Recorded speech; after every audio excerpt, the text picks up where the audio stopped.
It starts with a flicker, a trick of the light. At least that's what you tell yourself, because the alternative is just impossible. You're just tired, stressed.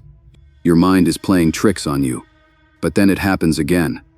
A tiny rebellion that goes against everything you know is true. It looks like a smudge on the glass. Some distortion you've never noticed before. You clean the mirror, but the smudge is still there. Because it's not on the glass, it's on the face, staring back at you. And it isn't yours. It feels like a glitch in reality, a crack in the very foundation of your world. And through that crack, something is looking back. It began on a Tuesday. I only remember because the garbage trucks were making their rounds. A dull, groaning sound that meant another week was starting just like the last one. I was in the bathroom just going through the motions. Brush my teeth, splash water on my face, try to meet my own eyes and not see the exhaustion carved into them. I sighed and turned away from the sink to grab a towel. And that's when I felt it. A cold spike, right at the base of my neck. The kind of feeling you get when you know you're being watched. I froze. Slowly, I looked back at the mirror. My reflection was still turned toward me, its eyes locked on the exact spot where I had been standing. For a full second, maybe two, it held that pose. A perfect statue of me, before its head snapped away, perfectly mimicking my own movement. I just stood there, towel clutched in my hand, my heart hammering against my ribs. It had to be my imagination. A brain fart. A little moment of dissociation from not getting enough sleep. I shook my head and laughed a little, a dry, nervous sound that bounced around the small room. I decided to test it. I raised my right hand, slowly. For a terrifying, endless moment, the man in the mirror did nothing. He just stared, his expression completely flat, dead. Then, with a lazy, almost bored motion, he mirrored my action, but it was wrong. It was too slow, too deliberate. It was a performance. I dropped my hand. He dropped his. I took a step back. He did the same. Everything was normal again, but the seed of doubt was planted. One of the basic, unbreakable laws of the universe had just been broken, and I was the only one who saw it. I spent the rest of the day in a total fog, just replaying that moment.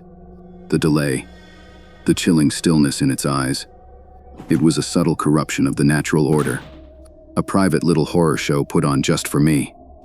That night, I stared at my reflection before bed, daring it to do something.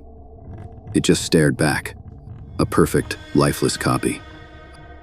I thought, just maybe, I'd imagined it all. But when I turned off the light, in that split second before the room went completely dark, I could have sworn I saw it smile. The next morning, I knew the truce, if there ever was one, was over.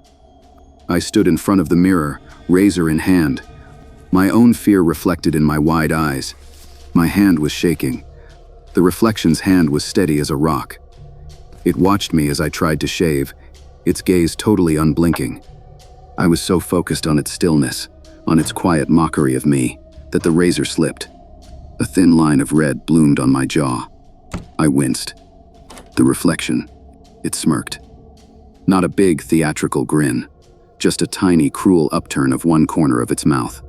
A flicker of triumph. That's when the war really began. My first move was to surrender. I covered the bathroom mirror with a towel. The relief was immediate, a wave of calm just washing over me. But it didn't last.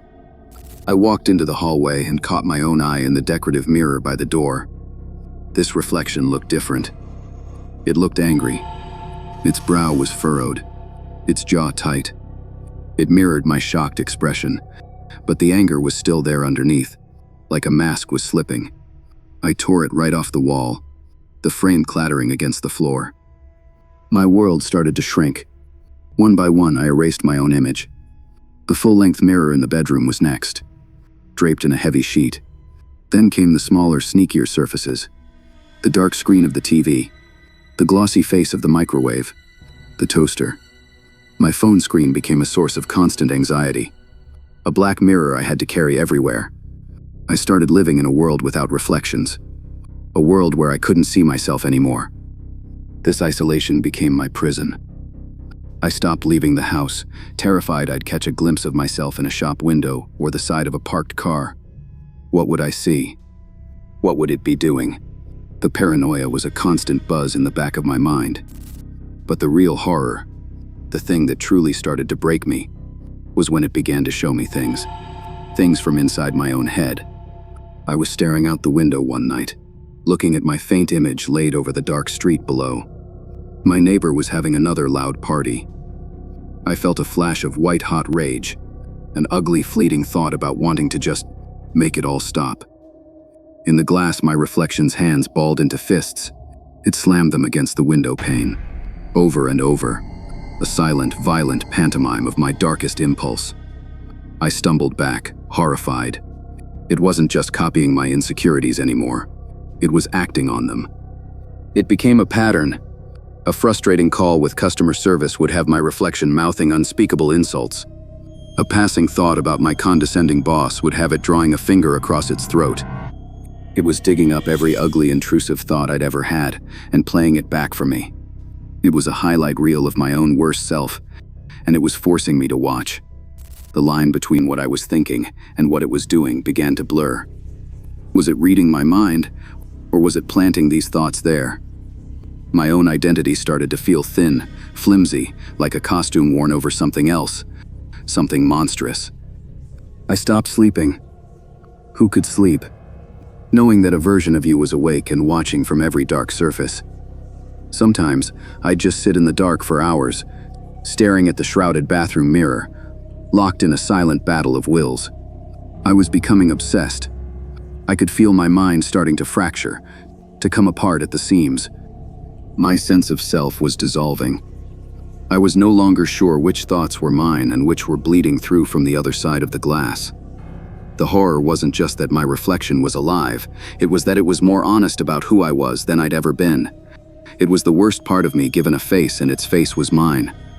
I couldn't live like that anymore. I was a ghost in my own home, haunted by myself. The constant vigilance, the gnawing fear, the psychological torture. It had hollowed me out. I had to end it. I had to face him. With a surge of pure, desperate energy, I walked into the bathroom. My heart was a drum against my ribs. My breath came in ragged gasps. With one violent motion, I tore the towel from the mirror, and I braced myself for a monster, a demon, something twisted and grotesque. But there was nothing. Just me, pale, gaunt, with wild eyes and a week's worth of stubble. He looked just as terrified as I felt. And then he changed. His posture straightened. The fear in his eyes was replaced by a deep, unnerving calm. He was perfectly still, perfectly composed, the master of his own domain. The sight of it broke something inside me. A torrent of rage and fear and despair just erupted from my throat. "What do you want?" I screamed, my voice cracking. "What are you?" He didn't answer. He just watched me, his expression placid, almost pitying. My reflection didn't move a single muscle. "Leave me alone," I bellowed, my fists clenched at my sides. I was a mess of raw emotion, all my pain and terror laid bare for him to see. He remained serene. It was like screaming at a wall that wore my face. My rage slowly burned itself out, replaced by a hollow exhaustion. I was breathing heavily, slumped against the sink with my forehead pressed against the cool glass. I was defeated. I looked up, my energy totally spent. My reflection was still there, calm as ever. Then, it moved. Slowly, deliberately, it raised its right hand and traced the thin white line of a scar above its eyebrow. An old childhood injury I'd always hated, a stupid little imperfection I always noticed first. Scared, I watched its finger move along the scar, and a new kind of terror, colder and deeper than anything I'd felt before, washed over me. Because I could feel it, a phantom touch on my own skin. My gaze dropped from its eyes to its hand, then to my own. My right hand was raised, my own finger tracing the scar above my eye. I hadn't told it to move. I was screaming inside my own head, "Put your hand down," but my arm wouldn't obey. It felt disconnected, like an object I was just observing. My eyes snapped back to his in the mirror, and for the first time, he acted. A slow, triumphant smirk spread across his face. It was the same cruel, knowing smirk from before. And as I watched, horrified and powerless, I felt my own lips pull back into the exact same expression. I tried to fight it, to force my mouth back into a straight line, but I had no control. The man in the mirror was smiling, and so was I. The war wasn't a stalemate. It wasn't a truce. It was over. And in the silent, screaming abyss of my own mind, I finally understood. I hadn't been fighting to keep him in the mirror. I had been fighting to keep him from getting out. And I had just lost. If this story got under your skin, subscribe for more journeys into the strange and unsettling. And the next time you look in the mirror, maybe think twice about who's really looking back. I'm not done with you yet.